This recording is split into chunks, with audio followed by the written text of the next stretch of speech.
Welcome to our channel students. કાલે લેક્ચરની અંદર આપણે નામકરણ વાળો ટોપિક ભણેલા છીએ. શું ભણ્યા? નામકરણ. અને એમાં પણ આલ્ડીહાઇડ અને કીટોનનું નામકરણ એ ખાસ આપણે ભણ્યા. ફરીથી એકવાર બેટા સમજાવી દઉં તમને હું. ડેશ CHO એ એટલે તમારો આલ્ડીહાઇડ અને એને લખાય કેવી રીતે? Dash C=O H. કોઈ ગભરાવાની જરૂર નથી. કીટોનની વાત કરીએ આપણે તો ડેશ CO ડેશ RR બંને બાજુ આપણે લગાવીએ અને ફાઇનલી એ બંધની રીતે જો જોવો હોય તો આમ લખાય. આ કીટોન કહેવાય. અને કાર્બોક્સિલિક એસિડનું નામકરણ ને બધું બાકી છે દોસ્તો, પણ એમાં આપણે બધા જ જાણીએ છીએ કે એનું સૂત્ર ડેશ COOH થાય. આ OOO આવું નથી. આ COOH આવું કદી ના હોય. સાંભળી લેજો. ઘણીવાર આપણે એવું વિચારતા હોઈએ, પણ એની સંયોજકતાઓને સંતોષવા માટે આપણે શું કરવું પડે કે એ ઓક્સિજનને COO ડેશ OH ની રીતે જોડી અને આ પ્રકારે કાર્બોક્સિલિક એસિડ બનાવવો પડે. આ આખા જ ચેપ્ટરની અંદર આખા જ ચેપ્ટરમાં આપણે આ ત્રણ બાબતોમાં સૌથી પહેલું તો આ બેઝિક બાબત તમને ઓળખતા આવડવી જોઈએ. કોણ આલ્ડીહાઇડ છે, કોણ કીટોન છે અને કોણ કાર્બોક્સિલિક એસિડ છે. કેમ? એનું કારણ શું? તો સૌથી પહેલા તો તમને નામકરણ આપવામાં આવે છે, જે આપણે જોઈ લીધું આ બંનેનું. ત્યારબાદ બનાવટ આવશે, એટલે એ તમે આલ્ડીહાઇડ બનાવશો અને કીટોન પણ બનાવશો. અને ત્યારબાદ કાર્બોક્સિલિક એસિડ આવશે કે જેની બનાવટ અને રાસાયણિક ગુણધર્મો આવશે. એટલે આ બનાવટ અને રાસાયણિક ગુણધર્મો એ એની રાસાયણિક પ્રક્રિયાઓ કહેવાય દોસ્તો. તો એ તમામ વસ્તુ આની અંદર આવવાની છે. તો મિત્રો હું તમને એટલું જ કહીશ કે આપણે આ ચેપ્ટરમાં શરૂઆત કરીએ છીએ એટલે આના પછીનો જે ટોપિક છે આપણો કાર્બોનિલ સમૂહનું બંધારણ છે દોસ્તો. આ કાર્બોનિલ સમૂહ દેખાય છે તમારી સામે? તો તમે જોઈ શકતા હોય તો 12.1.2 નો ટોપિક કાર્બોનિલ સમૂહનું બંધારણ. આ બંધારણ એટલે શું? સર, કાર્બોનિલ સમૂહ તો આવો જ હોય એવું કાલે તમને બતાવ્યું હતું. તો એ તો અહીંયા છે. એનું બંધારણ એટલે એકચ્યુઅલી એમાં હું છે એ તમને મારે બતાવવું જરૂરી છે. એટલા માટે આ એક ટોપિક આવે છે દોસ્તો, જેને આપણે સરખી રીતે જો સમજવાનો પ્રયત્ન કરીએ તો એમાં મિત્રો આપણે અહીંયા જોઈએ છીએ 12.1.2 કાર્બોનિલ સમૂહનું બંધારણ. તમે બધા જ જાણો છો કાર્બોનિલ સમૂહ એટલે ડેશ C=O ડેશ. આ પ્રકારનો સંયોજન છે, સમૂહ છે. મિત્રો એનું આપણે બંધારણ જોઈતું હોય તો એકચ્યુઅલી આ કાર્બન સાથે ઓક્સિજન જોડાયેલો છે. સમજો આ પ્રકારે છે. આપણે એ પણ જોયું છે આની અંદર કે અહીં આ ડબલ બોન્ડ હોવાથી આપણી પાસે ઓક્સિજન પર 2 અબંધકારક ઇલેક્ટ્રોન યુગ્મ જોવા મળે છે. અને મિત્રો આ જે તમારો કોણ છે કાર્બન, એનું કોઈ સંકરણ તમને પૂછે તો તમે સંકરણ કયું કહેશો? સાહેબ, એ તો sp2 જ હોય ને. કેમ sp2 સંકરણ છે? કારણ કે તે દ્વિબંધ ધરાવે છે. માટે મિત્રો આ રીતે તમારા આ બંધારણમાં શું જોવા મળે છે? દ્વિબંધ જોવા મળે છે અને એ સંકરણ sp2 જોવા મળે છે. હવે જો દ્વિબંધ હોય તો આપણે બધા જ જાણીએ છીએ કે દ્વિબંધની અંદર એક બંધ સિગ્મા બંધ હોય અને એક બંધ કયો હોય? પાઈ બંધ હોય. હા કે ના? હા, બીજું એનું sp2 સંકરણ હોય તેનો આકાર થાય સમતલીય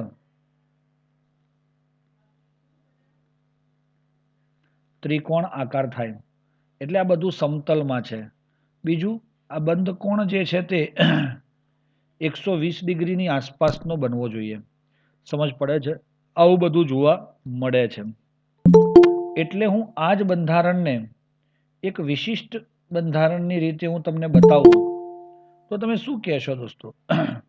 કેવી રીતે આ બંધારણ આપણે દર્શાવી શકીએ તે તમે જુઓ કે અહીં C-O આ પહેલા તો સિંગલ બંધ છે, સિગ્મા બંધ છે.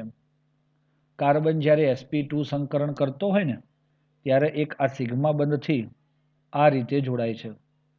ત્યારે આ પાઈ બંધ માટે જરૂરી ઇલેક્ટ્રોન યુગ્મ એ આ સમતલની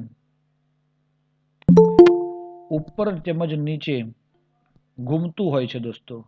અને એ હું તમને અહીં બતાવું જુઓ. આ કાર્બનની પી કક્ષક ડંબેલ આકારની સમજ પડી આપણને? અને ઓક્સિજનની પી કક્ષક કયા આકારની? ડંબેલ આકારની. એ બે વચ્ચે શું થાય છે? સંમિશ્રણ થાય. અને એના લીધે આપણને શું જોવા મળે છે? એ તમને મારે બતાવવું હોય તો એમ કહી શકું કે આ ઓક્સિજન સાથેનો બંધ અને આ પ્રકારનો sp2 સંકરણ જ્યારે થતું હોય ત્યારે આ જે ઇલેક્ટ્રોન યુગ્મ છે એ તમારો આ ઓક્સિજન પાછો કેવો છે? વધુ વિરુ છે, મતલબ એની વિદ્યુત ઋણતા વધારે છે. એટલે આ બંને ઇલેક્ટ્રોન જે છે પાઈ બંધના એ કોની તરફ આકર્ષાયેલા હોય છે? હે દોસ્તો, ઓક્સિજન તરફ હોય છે. અને એના લીધે આપણે એમ કહી શકીએ કે ભાઈ આ પાઈ બંધ જે છે એ ઓક્સિજન તરફ હોવાથી તે માઇનસ ડેલ્ટા અને પ્લસ ડેલ્ટા બનાવે છે. આમ આપણું જે બંધારણ છે એનું જો આપણે સમજણપૂર્વકની માહિતી મેળવીએ તો એના બધા જ ખૂણા 120 ડિગ્રી, 120 ડિગ્રી અને 120 ડિગ્રીના જોવા મળે છે. બીજી વસ્તુ કે ભાઈ અહીં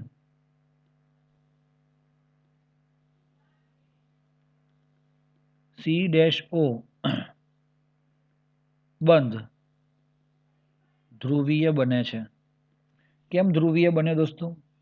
કારણ કે તમારા ઓક્સિજનની વિદ્યુત ઋણતા એ કાર્બન કરતાં વધારે હોવાથી આથી તમારો ઓક્સિજન જે છે એ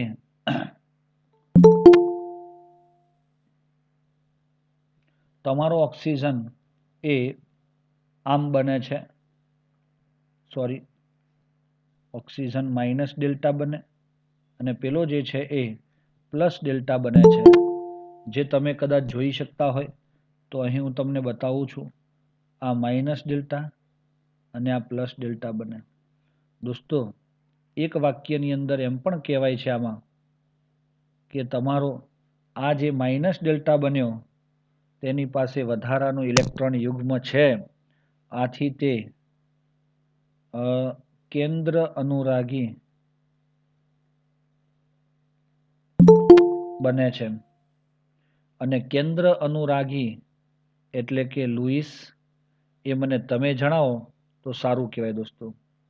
જ્યારે આની પાસે ઇલેક્ટ્રોનની ઉણપ છે આથી તે ઇલેક્ટ્રોન અનુરાગી એટલે કે લુઈસ બને છે. સમજ પડી? મારે તમારી પાસેથી શું અપેક્ષા છે ખબર પડી તમને? તમે મને આ ખાલી જગ્યા પુરાવો. ઇલેક્ટ્રોન અનુરાગી માટે એ લુઈસ શું કહેવાય અને કેન્દ્ર અનુરાગી માટે લુઈસ શું કહેવાય?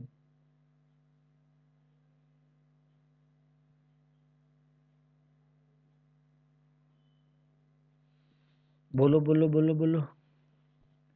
ધન આયન છે ઇલેક્ટ્રોન અનુરાગી માટે આપણે લુઈસ એસિડ કહીશું અને કેન્દ્ર અનુરાગી જે ઋણ આયન હોય તે લુઈસના મત મુજબ બેઝ કહેવાય.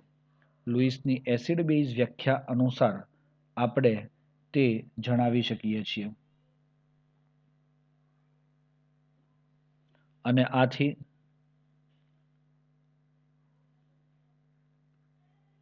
આથી કાર્બોનિલ સંયોજનો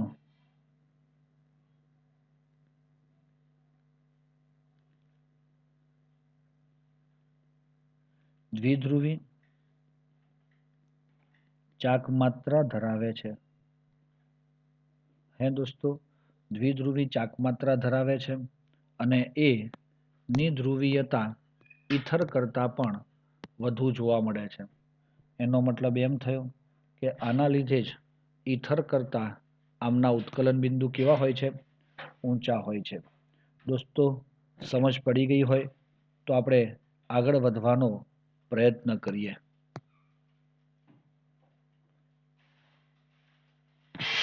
જો ઓકે હોય તો સ્ક્રીનશોટ લઈ લઈશું દોસ્તો. બુકની અંદર છે જ બધું, પણ ટૂંકમાં તમારે આ પ્લસ ડેલ્ટા, માઇનસ ડેલ્ટા, ધ્રુવીય બંધ એ બધી ચર્ચા તમારે ખાસ સમજવી જરૂરી છે. ઓકે?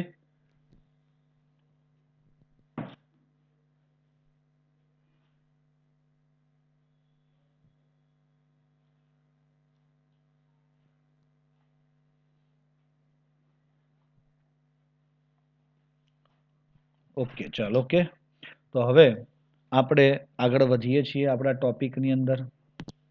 એમાં આ લખાણ સંબંધિત પ્રશ્ન તમારી સામે આવીને ઊભો છે, જેમાં પહેલું શું છે? સર, બંધારણો દોરવાના છે. નામ પરથી બંધારણ તો બહુ ઈઝી કહેવાય મિત્રો. કહેવાય કે ના કહેવાય? કહેવાય. અને એના લીધે ચલો સૌથી પહેલા નીચે દર્શાવેલા સંયોજનોના બંધારણો લખો. Alpha methoxy પ્રોપિયોનાલ્ડીહાઇડ. તો જુઓ, નંબર 1 ની વાત કરીએ. પહેલું એના જે આપણે કહીએ છીએ મેઇન સમૂહ કયો છે સાહેબ? આમ પ્રોપિયોનાલ્ડીહાઇડ. તો પ્રોપિયોન છે એટલે આપણે 3 કાર્બન લખવા પડે. પ્રોપિયોન સામાન્ય નામ યાદ આવ્યું. અને એમાં આલ્ડીહાઇડ એટલે કે આલ્ડીહાઇડ સમૂહ CHO દોરવો પડે. બધા જ બાળકોને દેખાય છે? અને આલ્ફા કાર્બન પર મિથોક્સી સમૂહ. મિથોક્સીનો મતલબ થાય O CH3. તો આલ્ફા કોને કહેવાય દોસ્તો?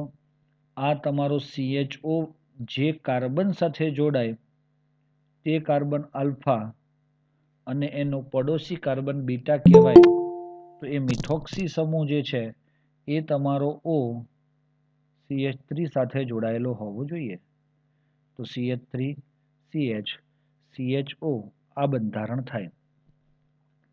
ઓકે મિત્રો, ચલો નંબર 2, 3-હાઇડ્રોક્સી બ્યુટેનાલ. મિત્રો સમજ પડે છે? 3-હાઇડ્રોક્સી બ્યુટેનાલ. તો બ્યુટેન મતલબ 4 કાર્બન. આની મુખ્ય શૃંખલા કેટલા કાર્બન વાળી હોય? બ્યુટેન છે અને આલ છે. 1 2 3 અને 4 આલ હોય તો CHO લાગે. અને 3-હાઇડ્રોક્સી તો 3 કાર્બન છે, 1 2 અને 3. એના ઉપર OH તો હાઇડ્રોક્સી થઈ જાય. બાકી બધા આપણે હાઇડ્રોજન મૂકીને પણ કાર્ય કરી શકીએ છીએ. ચલો નંબર 3, 2-હાઇડ્રોક્સી સાયક્લોપેન્ટેન કાર્બાલ્ડીહાઇડ. જોજો બહુ સરસ છે. તો આમાં તમારો સાયક્લોપેન્ટેન સાથે કાર્બ આલ્ડીહાઇડ. તો મિત્રો સાયક્લોપેન્ટેન એટલે 5 કાર્બનનું ચક્ર કહેવાય. અને કાર્બાલ્ડીહાઇડ એટલે એમાં CHO છે. કાર્બ આલ્ડીહાઇડ એટલે આ CHO થઈ જાય. અને 2 ઉપર હાઇડ્રોક્સી છે. 2 ઉપર આવે એટલે આ તમારો પહેલો કાર્બન કહેવાય અને આ બીજો કહેવાય એકચ્યુઅલી. તો 2-હાઇડ્રોક્સી પેન્ટેન 2-હાઇડ્રોક્સી સાયક્લોપેન્ટેન કાર્બાલ્ડીહાઇડ આવું આપણે કહી શકીએ. તો એ હાઇડ્રોક્સી તમારો ક્યાં આવે? અહીં આવે. ચાલો નંબર 4 ની વાત કરીએ આપણે. તો શું કહેવાશે? 4-ઓક્સોપેન્ટેનાલ. આ પેન્ટેનાલ એટલે કેટલા કાર્બન થાય? 5. આલ એટલે આલ્ડીહાઇડ, અને 4 ઉપર ઓક્સો તો આ 1, આ 2, આ 3 અને 4. જ્યારે આપણે નંબર ગણવા હોય ને નંબર, તો તમારે CHO થી ગણવા પડે, અને આલ્ફા બીટા ગણવો હોય તો CHO ની બાજુના કાર્બન પરથી ગણવા પડે. અને એના લીધે 4 ઉપર ઓક્સો છે તો એ ઓક્સો ઓક્સિજન આમ જોડાયેલો હોય તો જ મળે. તો એ ઓક્સિજન કયા સ્વરૂપે જોવાય છે? કીટોન સ્વરૂપે જોવા મળે છે. સમજ પડે છે? તો 4-ઓક્સો પેન્ટેનાલ આપણે લખી શકીએ છીએ. CH3 CH2 CH2. નંબર 5 કોણ છે? ડાય દ્વિતીયક બ્યુટાઇલ કીટોન. તો મિત્રો કીટોન વર્ડ છે, સામાન્ય નામ આવ્યા.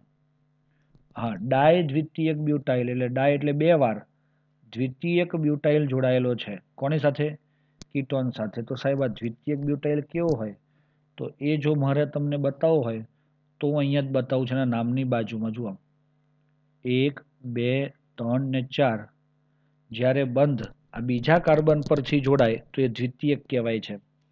અને એવો બંધ હું અહીંયા બતાવી રહ્યો છું. જુઓ, આ જોડાઈ ગયો બીજા કાર્બન પરથી. તો આ પહેલો કાર્બન, બીજો કાર્બન અને આ ત્રીજો કાર્બન. ચાલશે આવું? તો CH3 CH2 CH3. તો હવે તમે જોઈ શકો છો કે આ દ્વિતીયક બ્યુટાઇલ જે છે એ તમારો એકચ્યુઅલી આ રીતે જ જોડાય છે. 4 કાર્બન તો છે, પણ બીજા કાર્બન પરથી તમારો આ જોડાયો એટલે આ બંધારણ 5 નંબરનું એ તમારું થશે.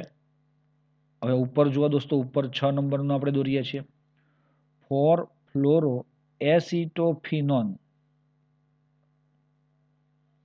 આ બધું નામ યાદ ના રહેતું હોય તો જુઓ, ફીન શબ્દ આવ્યો એટલે સીધું મને ખબર પડે કે આ બેન્ઝીન છે. તો ચલો બેન્ઝીન દોર્યું. ફીન સાથે ઓન છે એટલે સાહેબ કીટોન હોવો જોઈએ અહીંયા. ચલો ખબર પડી. એસિડ છે એટલે બીજો એક કાર્બન હોવો જોઈએ. તો બેન્ઝીન રિંગ ઉપર COCH3 એને શું કહેવાય છે? એસિટોફિનોન. પરંતુ 4 ઉપર ફ્લોરો છે તો આ 1, આ 2, આ 3 અને આ 4. તો આપણે એને કહીએ છીએ 4-ફ્લોરો એસિટોફિનોન. તો બાળ મિત્રો, ખબર પડી આપણને કે કેવી રીતે આપણે શું કરી શકીએ છીએ અને આપણને આ નિપજ પ્રાપ્ત થાય છે. ક્લિયર થયું બેટા? આપણને બંધારણો તમને દોરતા આવડે હવે નામ પરથી? સમજી વિચારી અને દરેક શબ્દ ઉપર ફોકસ કરી અને જો નામકરણ કરશો તો બહુ ઈઝી થઈ જશે દોસ્તો. ચલો મિત્રો, તો જરૂર મુજબ સ્ક્રીનશોટ લઈ લેશો કે જેથી તમારે એને નોટ ડાઉન કરવું હોય તો કરી શકો દોસ્તો.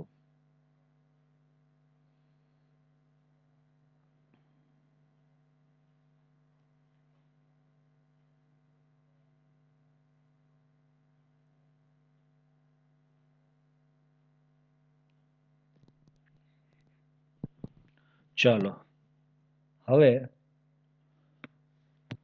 એક જબરજસ્ત ટોપિક આવે છે, આલ્ડીહાઇડ અને કીટોન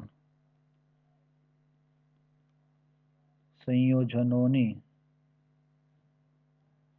બનાવટ. મિત્રો, આ જો તમે સરખી રીતે સમજશો તો બહુ જ મજા આવશે. કેટલીક વિગતોમાં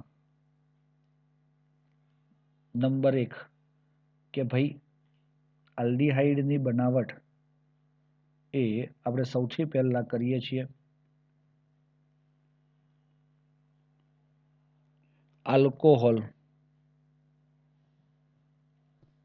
ના ઓક્સિડેશન દ્વારા.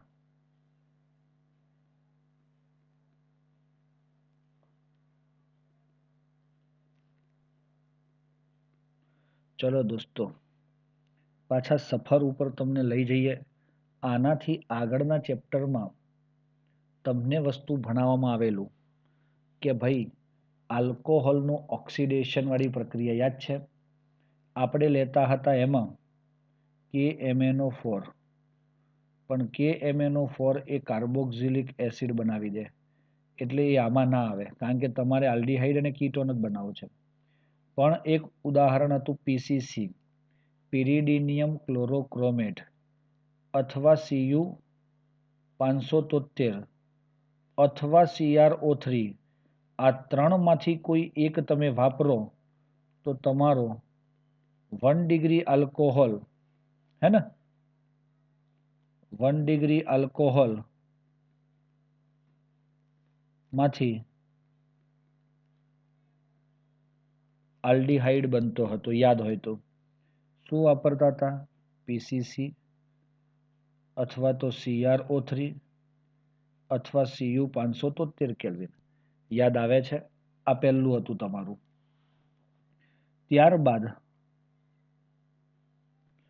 2 ડિગ્રી આલ્કોહોલ તમે લેતા હતા,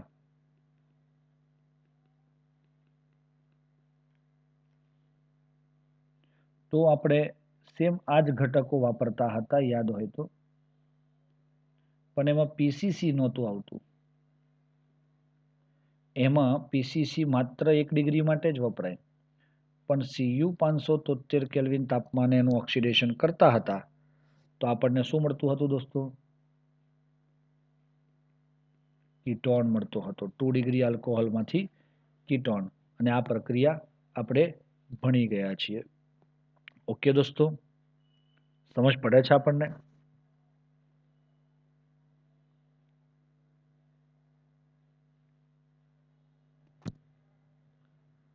ભાઈ યાદ આવ્યું તમને?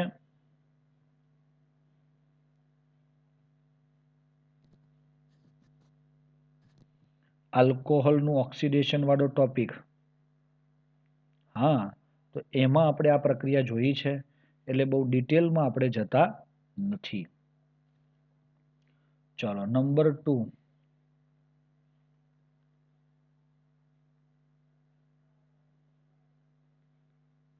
આલ્કોહોલનું વિહાઇડ્રોજનીકરણ.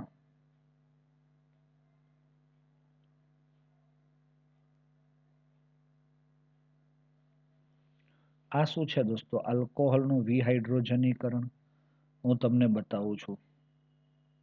જ્યારે તમે આલ્કોહોલને, આ કયો આલ્કોહોલ છે સાહેબ? 1 ડિગ્રી. એની બાષ્પને આપણે Ag અથવા તો Cu ઉદ્દીપક ની સપાટી પરથી પસાર કરીએ છે ને, ત્યારે શું થાય છે હું તમને બતાવું. જુઓ, એકચ્યુઅલી આ ઉપરવાળું સંયોજન આ જ છે, RCH2OH. તો આ એક કાર્બન પરથી H અને બીજા કાર્બન પરથી પણ H દૂર થવાથી આપણને શું મળી ગયું?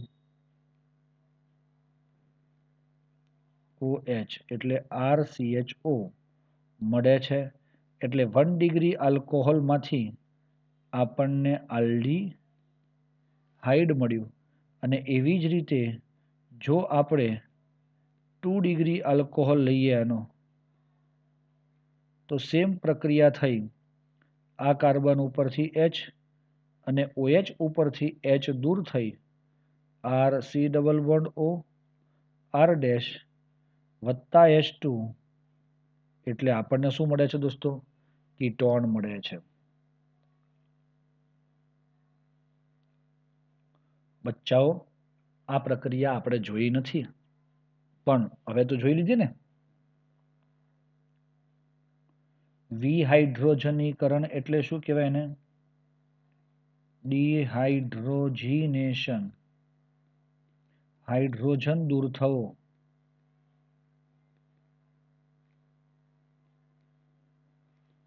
બચ્ચાઓ, ખબર પડે છે આપણને? હાઇડ્રોજન શું થવો? દૂર થવો. અગર તમને ખબર પડી ગઈ હોય તો આપણે ત્રીજી પ્રક્રિયા તરફ આગળ વધીએ. તો બાળકો, ખ્યાલ આવે છે શું થાય છે? કે વિહાઇડ્રોજનીકરણ કેવી રીતે હાઇડ્રોજન દૂર થયું, ક્યાંથી થયું તે?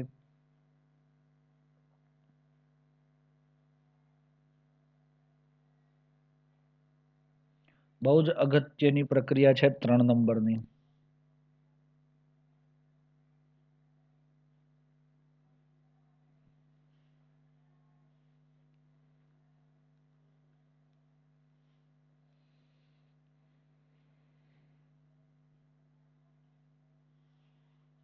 ચાલો નંબર 3 એ છે હાઇડ્રોકાર્બન સંયોજનોમાંથી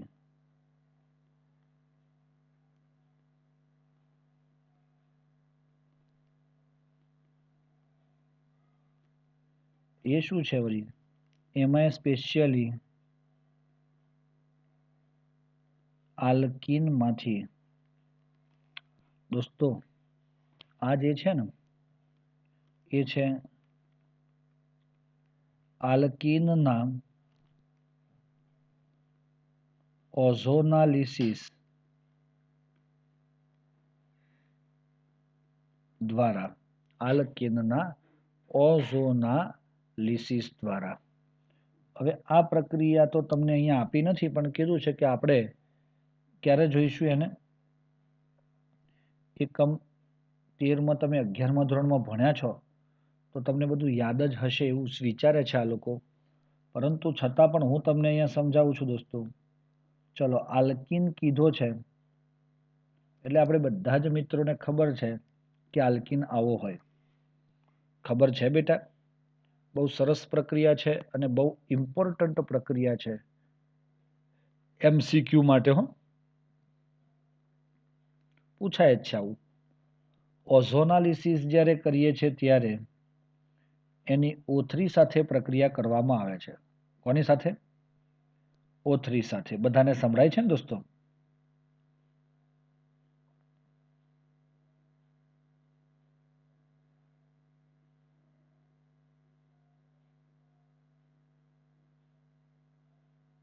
યસ.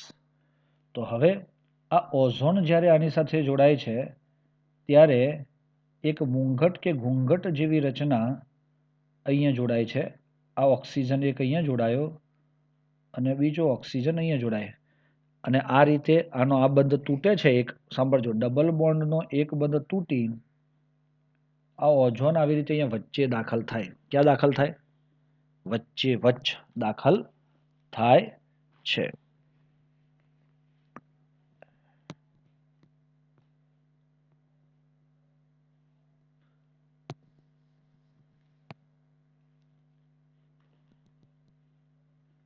ચાલો હવે તમને પાછો ક્વેશ્ચન થાય કે સાહેબ આ હું ઘૂંઘટ રેડી કર્યું તમે? તો દોસ્તો એ જ્યારે આ બંધ તૂટે છે ને હવે ત્યારે આ તમે બંધારણ આવું બતાવી શકો? આપણી બુકમાં એ રીતનું હતું એટલે. અને જૂની મેથડમાં આ ઓઝોન સીધો આમ જ ગોઠવાયેલો. હવે આમ ગોઠવાયેલો હોય એટલે આપણે શું કરવાનું થાય ખબર પડી? હવે જ્યારે એનું જલ વિભાજન થાય એટલે તોડે છે, આને તૂટે છે. કેવી રીતે તૂટે છે ને એ પણ હું તમને બતાવું. તો દોસ્તો આનો આ બંધ તૂટે અને આનો આ બંધ તૂટે. સમજજો, જો આ પ્રકારે આનો આ બંધ તૂટે તો તમારું આ તો આમ જ હતું. આ ઓક્સિજન સાથેનો બંધ તૂટી ગયો અને આ કાર્બન સાથેનો બંધ તૂટ્યો એટલે ત્યાં શું આવી જાય? Double bond. સમજજો, એટલે આ બંધારણ એકચ્યુઅલી થયું કીટોન, કાર્બોનિલ. એના લીધે આપણને અહીંયા મળે છે O વત્તા આ સેમ આ બાજુ પણ કેવું થશે?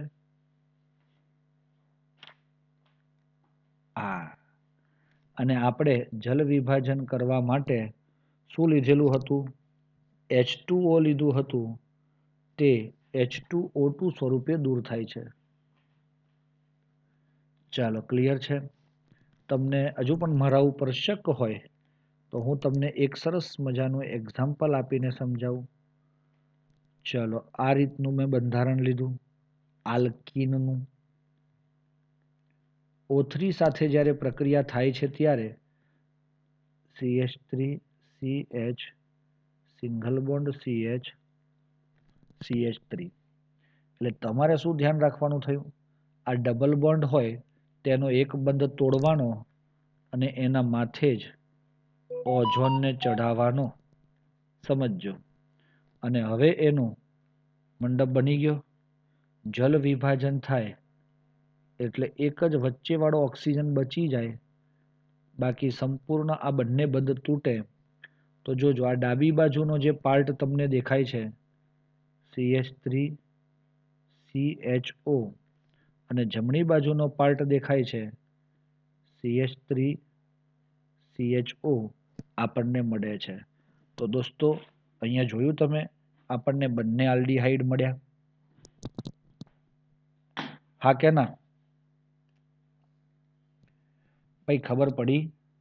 આનું નામ શું હતું દોસ્તો? But 2 ene. અને આને શું કહેવાય? But 2 ene ozonide. હા, અને આને શું કહેવાય? આને કહેવાય ઇથેનાલ. ઇથેનાલ. બચ્ચાઓ ખબર પડે છે? આ તમારા આલ્ડીહાઇડમાં રૂપાંતર થયું. હવે જો તમને કીટોન જોઈતું હોય તો માત્ર શું ફેરફાર કરવાનો છે એ પણ હું તમને બતાવું.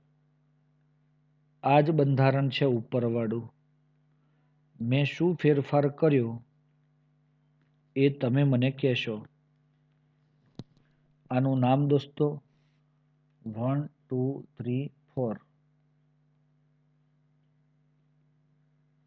2-મિથાઇલ બ્યુટ 2 ઇન. તો ઓઝોન ક્યાં દાખલ થાય સાહેબ? આના માથે ઘૂંઘટ સ્વરૂપે એ દાખલ થઈ ગયો. હવે જલ વિભાજન કરવાનું. તો જલ વિભાજનમાં આ જ બંધ તૂટે છે, આનો આ બંધ તૂટે છે. Yes or not? તો એ બંધ તૂટવાથી CH3C અને આ બીજા નંબરનો જે કાર્બન છે ત્યાં તો ડબલ બોન્ડ O CH3 બન્યો, અને આ જમણી બાજુનું જે બંધારણ છે એ તો તમારું ઇથેનાલ જ બન્યું, અને આ બન્યું તમારું પ્રોપેનોન. તો બચ્ચાઓ ખબર પડી આપણને? હા કે ના? આ રીતે આપણને શું મળે છે?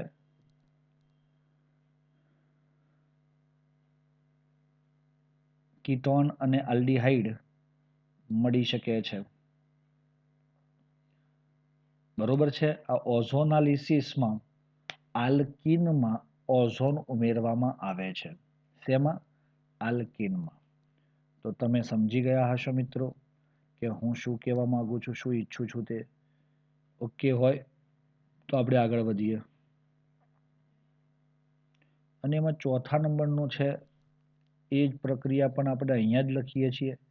એટલે તમારે એક જ પેજની અંદર તમારા સ્ક્રીનશોટમાં સંપૂર્ણ વિગત આવરી લેવાય. આલ્કાઇન સંયોજનોનું જલીકરણ દ્વારા.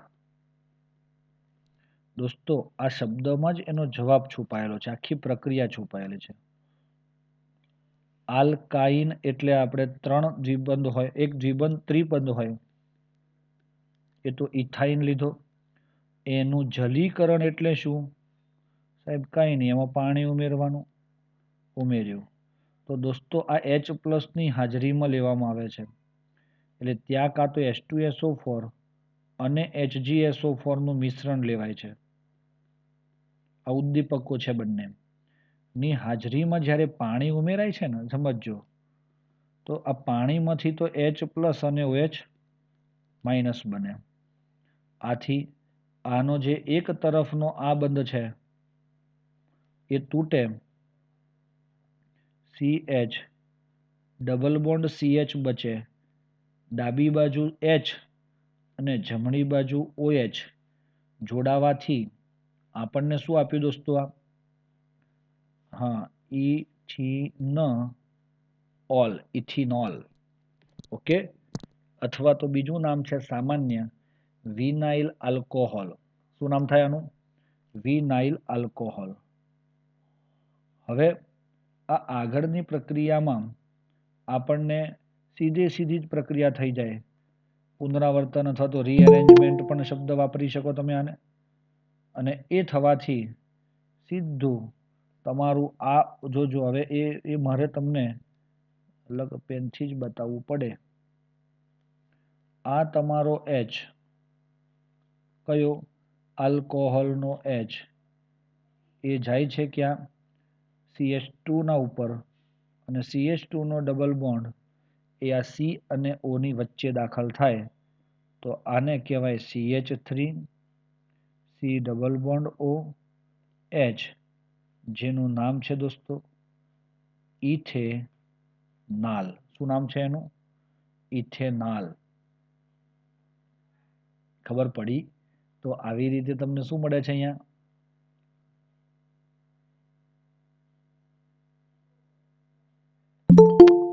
આલ્ડીહાઇડ. ઓકે. અને એમ જ દાખલા તરીકે આપણે અહીંયા લીધું હોય suppose CH3 C triple bond C CH3, એમાં જો આપણે પાણી ઉમેરીએ તો આપણને શું મળે છે? CH3 CH double bond C OH CH3, એનું રીઅરેન્જમેન્ટ થાય તો આ H આમ શિફ્ટ થઈ CH3 CH2, આ ડબલ બોન્ડ અહીંયા શિફ્ટ થવાથી dash C double bond O CH3 બ્યુટેનોન. આ રીતે આપણને મિત્રો કીટોન પણ મળે છે. બાળકો ખબર પડી ગઈ તમને? સમજ પડે છે?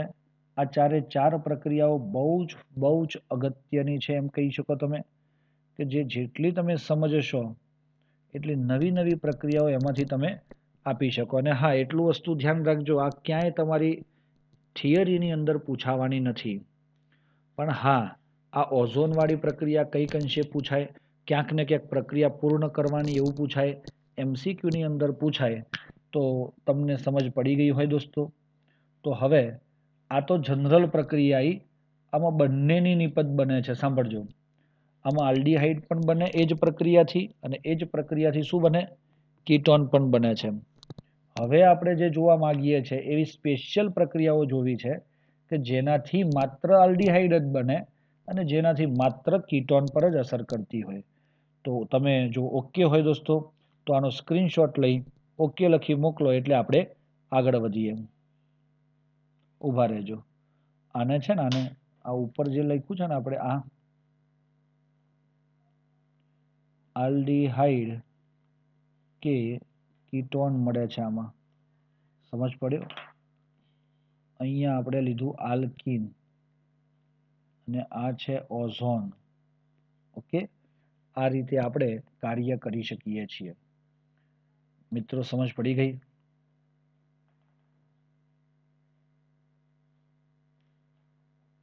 ચલો, ચાર રીત આપણે જોઈ.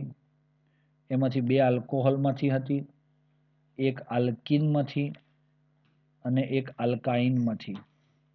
સમજી ગયા? બે વાર આલ્કોહોલમાંથી. હા, તો એ ચારે ચાર મેથડ આપણે અહીં જોઈ ગયા છીએ. હવે મુખ્ય મુદ્દો છે આપણો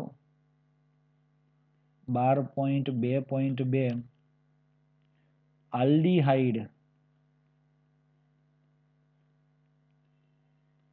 સંયોજનોની બનાવટ.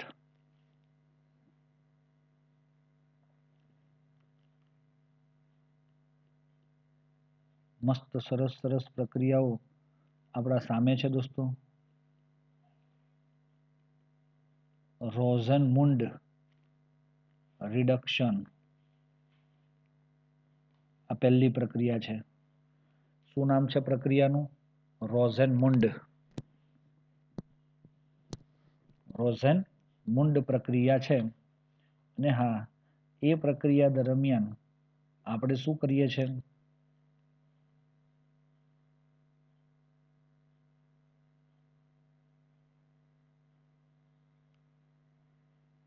બેન્ઝોઇલ ક્લોરાઇડ માંથી બેન્ઝાલ્ડીહાઇડ. સમજો, ઝોઇલ નો મતલબ એમ થાય એસિડ ક્લોરાઇડમાં ઓઇલ ક્લોરાઇડ વર્ડ આવે. એસિડ ક્લોરાઇડ એટલે કોણ? COCl વાળા સંયોજનોમાં, અને એવા સંયોજનોમાં આપણે આ વપરાય છે. તો દોસ્તો આપણે પ્રક્રિયા તો લખીએ છીએ, ધ્યાનથી જોશો તમે. આ લીધું આપણે શું? C double bond O Cl. હવે આ એમ કહેવા માંગે છે કે તમે અહીંયા હાઇડ્રોજન વાયુ પસાર કરો. રિડક્શન શબ્દ વાપર્યો છે ને, એટલે શું વપરાતું હશે અહીંયા? હાઇડ્રોજન વાયુ.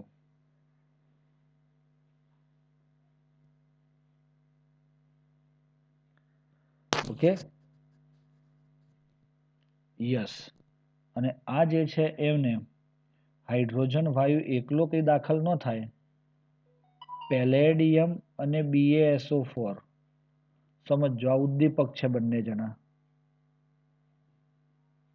અને હાઇડ્રોજન H2 વાયુ જ્યારે પસાર કરીએ તો આમાંથી 2 H છૂટા પડે કે ના પડે? પડે જ સાહેબ. એમાંથી એક H એ આ Cl સાથે જોડાઈ શું બનાવી દે છે? HCl. અને એ Cl સાથે જોડાઈને HCl બનાવે એટલે એ જગ્યા ખાલી પડી, તો ત્યાં બાકીનો બચેલો H આવી જાય, તો આ થઈ ગયો આપણો બેન્ઝાલ્ડીહાઇડ.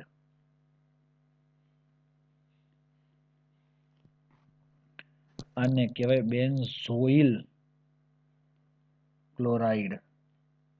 દોસ્તો આ ખૂબ અગત્યની પ્રક્રિયા છે.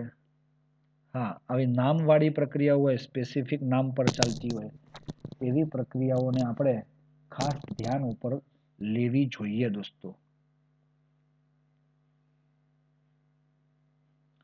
અગર તમને સમજાઈ ગઈ હોય પહેલી પ્રક્રિયા, તો આપણે બીજી પ્રક્રિયા ઉપર જઈએ, હે ને?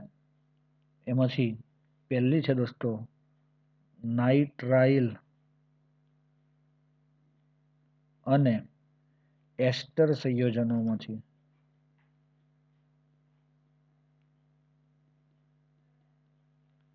કઈ ભાઈ?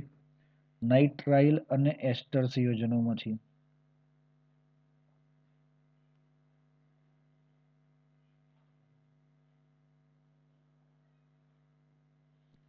એમાં પહેલી પ્રક્રિયા છે ખાસ જે વધારે પૂછાય તેવી, સ્ટીફન પ્રક્રિયા.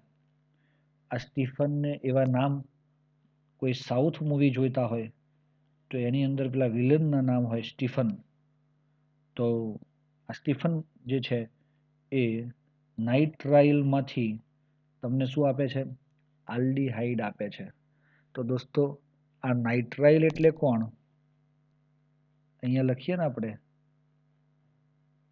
નાઇટ્રાઇલ એટલે ડેશ CN સાઇનાઇડ વાળા, અને એસ્ટર એટલે કોણ? ડેશ COOR વાળા. ઓકે, ચલો. સ્ટીફન પ્રક્રિયા દરમિયાન શું થાય? તો આપણે એમ કહી શકીએ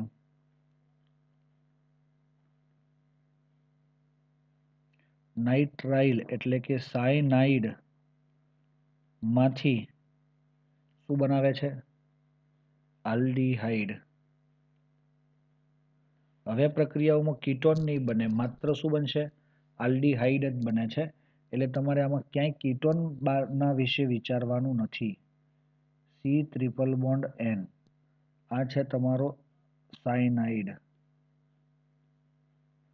જ્યારે આની રિએક્શન આપણે HCl સાથે, કોની સાથે? HCl સાથે SnCl2 ની હાજરીમાં, SnCl2 નું નામ છે દોસ્તો સ્ટેનસ ક્લોરાઇડ. ટીન ક્લોરાઇડ કહીએ ને એને સ્ટેનસ ક્લોરાઇડ કહેવાય છે આને. જ્યારે સાથે પ્રક્રિયા કરવામાં આવે છે તો આ બે વચ્ચે પ્રક્રિયા થાય એટલે H2 વાયુ ઉત્પન્ન થાય. શું ઉત્પન્ન થાય? ડાયહાઇડ્રોજન ગેસ બને. હવે H2 વાયુ બને એટલે સમજવાનું કે આમાં ટ્રિપલ બંધ હતો ને સાયનાઇડમાં, એનો એક બંધ તૂટી બંને એક કાર્બન પાસે એક H અને બીજા નાઇટ્રોજન પાસે એક H એમ કરીને CH NH સ્વરૂપે દૂર થાય. સમજ પડે છે? અને હવે છેલ્લે આનું જલ વિભાજન કરો H+ ની હાજરીમાં, એટલે આનો આ બંધ તૂટી જાય. સમજો દોસ્તો. અને એટલે કે પાણીનો અણુ જ્યારે લેવામાં આવે છે ને H2O, તો એમાંથી બે H+ અને O-2 છૂટો પડી અને આવો દ્વિબંધ તૂટી અને આ તો +2 બને, આ -2 બને, તો RCHO વત્તા આ NH-1 છે, એટલે -2 છે, એની સાથે બે H જોડાઈ અને અમોનિયા મળે છે. આ થયો આપણો આલ્ડીહાઇડ. બાળકો ખબર પડે છે આપણને? આ થયો આપણો આલ્ડીહાઇડ અને આ અમોનિયા દૂર થાય. તો સ્ટીફન પ્રક્રિયા દરમિયાન તમે આ હું લખું છું અહીંયા CH3C ટ્રિપલ બોન્ડ N આમ લખેલું હોય SnCl2 વત્તા HCl, તો સમજવાનું કે આ પણ એક પ્રકારે રિડક્શનની જ પ્રક્રિયા છે. સમજ પડી? તો રિડક્શન થઈ અને RCH, એટલે R ની જગ્યાએ તો હવે શું લખવાનું છે આપણે? CH3 જ લખવાનું છે ને? તો આપણે CH3 લખીએ છીએ. જુઓ દોસ્તો, ડબલ બોન્ડ NH, પછી એનું જલ વિભાજન કરીએ H+ અને H2O સાથે, તો આનો આ બંધ તૂટી ત્યાં એક બાજુએ CH સાથે O જોડાય અને અમોનિયા દૂર થાય છે. આનું નામ દોસ્તો બહુ ધ્યાન રાખીને જોશો.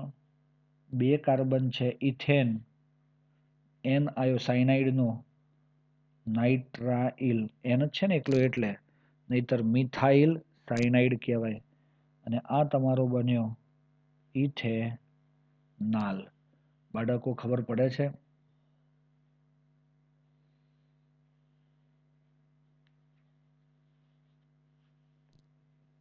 તમે જ્યારે નોટ્સ બનાવો ત્યારે આમાંથી કેવી રીતે તોડવામાં આવ્યું છે, શું બોલ્યા છે સર, એ દરેક વસ્તુ તમારે વિચારીને તમારા શબ્દોમાં એક કે બે લાઈનમાં દરેક પ્રક્રિયા માટે તમારે લખવાનું, કે જેથી જ્યારે તમે વાંચશો ત્યારે તમને આ બધું જ્ઞાન થાય, ખબર પડે.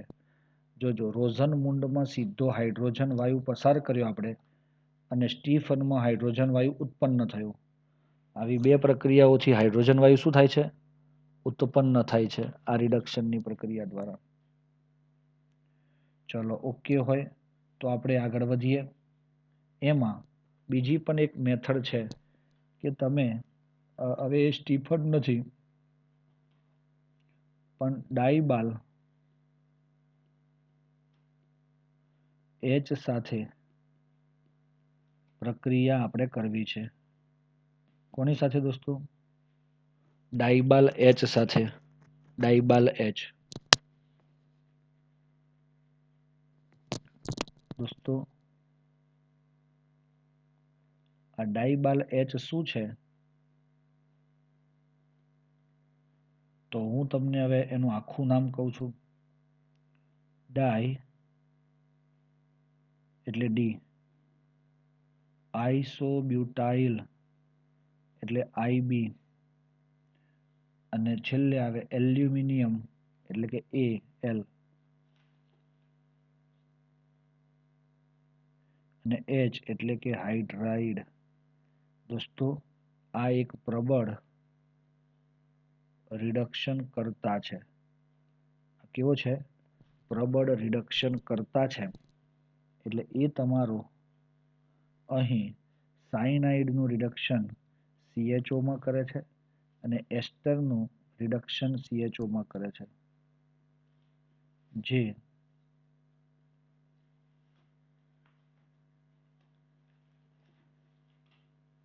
-CN અને -COOR નું રિડક્શન કરી આલ્ડીહાઇડ બનાવે છે. ચાલો ખબર પડી દોસ્તો?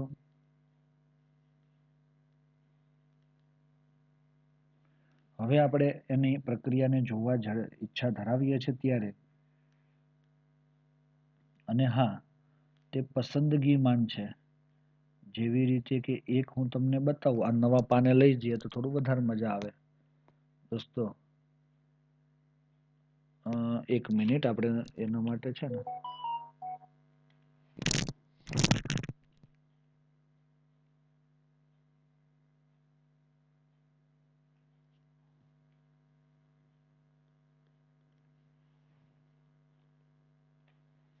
ચલો, ડાઈબાલ H સાથેની પ્રક્રિયા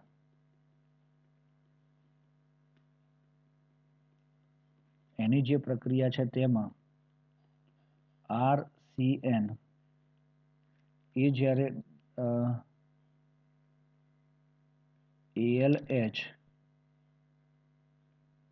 IBU twice diisobutyl aluminium hydride અને બીજા નંબરમાં H2O સાથે પ્રક્રિયા કરી અને સીધો જ RCHO બનાવે છે.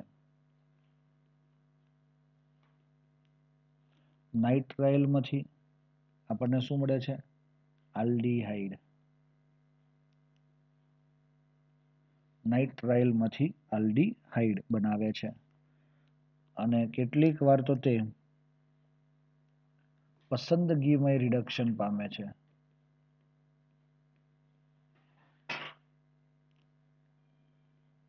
હવે એ તમને સમજાવું ને, આ પસંદગીમય રિડક્શન કરે છે એટલે કેવી રીતે કરે છે અને એ કેવું રિડક્શન આવે. તો મિત્રો, આપણી પાસે એક પ્રક્રિયા હું તમને બતાવું છું.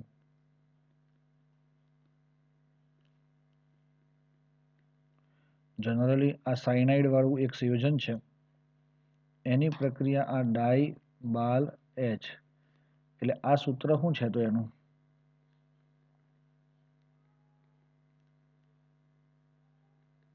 એલ્યુમિનિયમ હાઇડ્રાઇડ લખ્યો, IBU આઇસોબ્યુટાઇલ 2 ટાઈમ, તો આને કહેવાય ડાયઆઇસોબ્યુટાઇલ એલ્યુમિનિયમ હાઇડ્રાઇડ.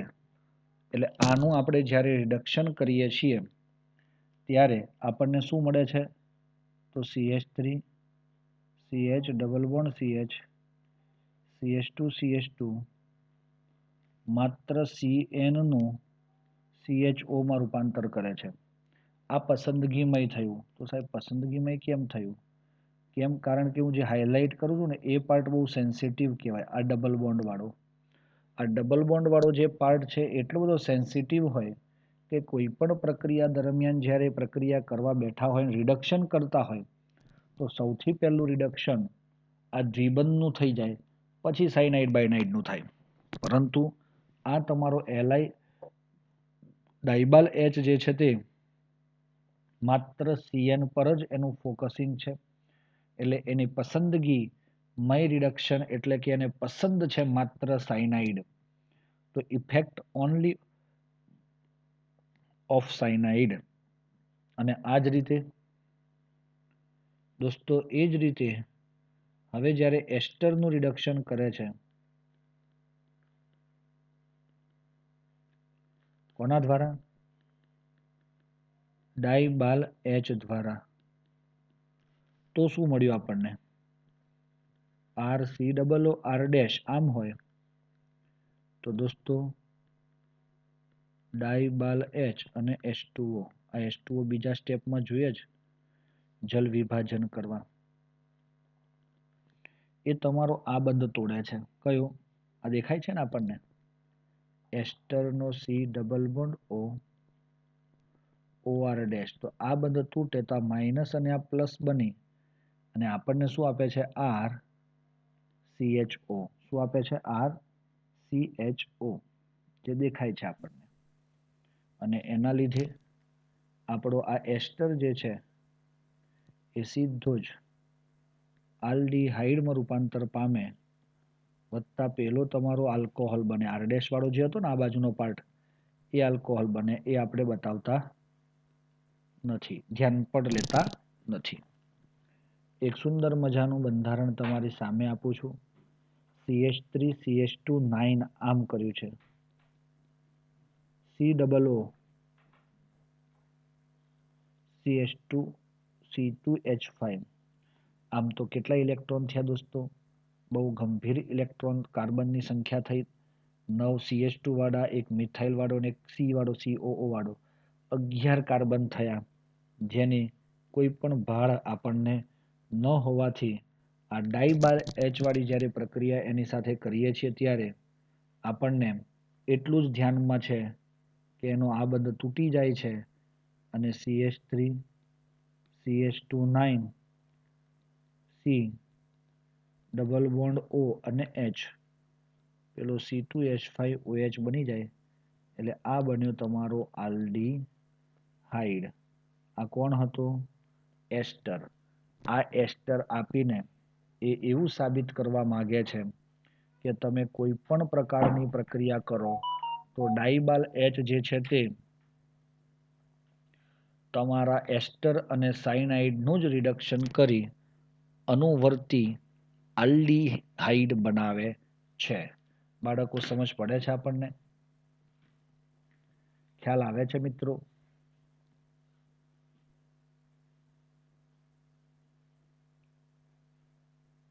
હલો, ખબર પડી મિત્રો?